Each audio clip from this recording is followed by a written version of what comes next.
साधूमध्ये मी crime आणि मीडियाचं काम करतो. नागा अवघडपीर अशोकनाथ. अख्ख्या जगामध्ये जेवढी षडयंत्र आहेत सगळी आम्हाला कल्पना आहे. त्याला मुळापासून JCB कुठं घालायचा तोही आम्हाला माहिती आहे. तर या भूमिकेतून मधुसूदन महाराजांना फोन केला तर त्यांनी सांगितलं आज कार्यक्रम आहे म्हणून मी आलो. तर त्या निमित्ताने मी जो निष्कर्ष काढलेला आहे की आज जेवढा भ्रष्टाचार चाललेला आहे त्याला जर मुळापासून उखडून काढायचा असेल तर केंद्रबिंदू जो आपल्या कार्याचा आहे तो मधुसूदन महाराजांचा असेल.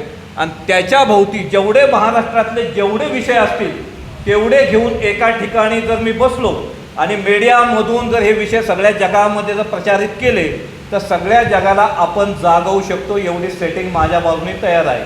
तर या भूमिकेतून माझं पद आहे नागा अवघडपीर.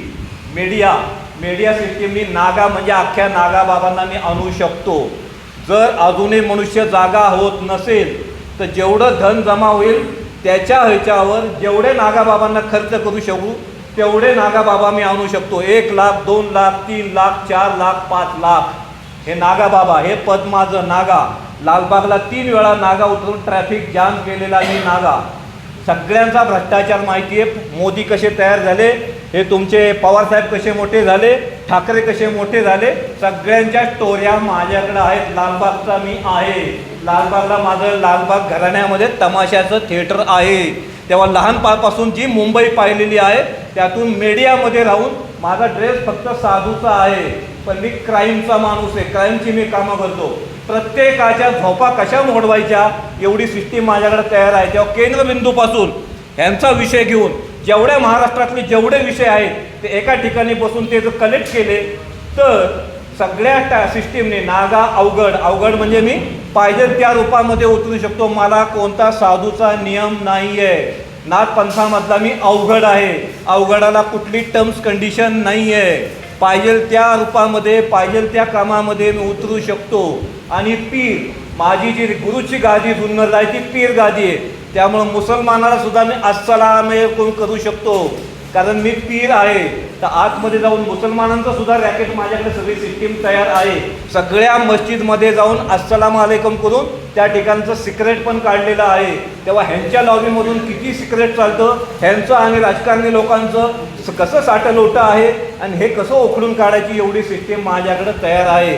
तेव्हा मराठी माणसांनो, मराठी लोकांनो जागे व्हा. आपल्या पैशाच्या किंवा आज हे आळंदीमध्ये माहिती आहे नुसती प्रवचन चाललेली आहेत. टाळकरी हे कामकरीसारखे झालेले आहेत. कामगारांच्या ज्या टोळ्या असतात तशा टाळकऱ्यांच्या टोळ्या झालेल्या आहेत. तेव्हा प्रचार सोडून मधुसूदन महाराजांना साथ द्यावी. सगळ्यांनी कार्यक्रम बंद करून फक्त मधुसूदन महाराजांना मदत करावी तरच त्याला मराठी माणूस म्हणता येईल. नाही तर तो मराठी म्हणण्याच्या लायकीचा नाही आहे. मराठी म्हणण्याच्या लायकीचा तुला पाहिजे असेल तर फक्त मधुसूदन महाराजांनाच त्यांनी साथ द्यावी तर मी तुला मराठा बोलेल. नाही तर तू मराठी म्हणायच्या लायकीचा नाही आहेस. महाराष्ट्रात राहून तू मराठा नाही आहेस. तुला महाराष्ट्र माहीत नाही आहे. सगळ्या जगाचं राजकारण एकच आहे. मराठी माणूस पुढं येऊ देऊ नये. सगळ्या जगाने जो शिवाजी महाराज आणि मराठ्यांचा जो हिसका बघितलेला आहे त्यांची जी दशत घेतलेली आहे त्या दशेतून आज मराठी माणूस PM झालेला नाही. सगळ्या राजकारणाचं काय केंद्रबिंदू काय मराठी माणूस PM होऊन द्यायचा नाही. एक माणूस जो मराठी PM झाला तो मराठ्यांना पेटू शकतो आणि अख्ख्या जगातला भ्रष्टाचार निपटू शकतो. ही सगळी जगाला दहशत आहे. तेव्हा सगळ्या जगाचं राजकारण एकच. 2 मराठी माणसं एका ठिकाणी संघटित नाही झाली पाहिजे. हे सगळ्या जगाच्या राजकारणाचा बेस आहे.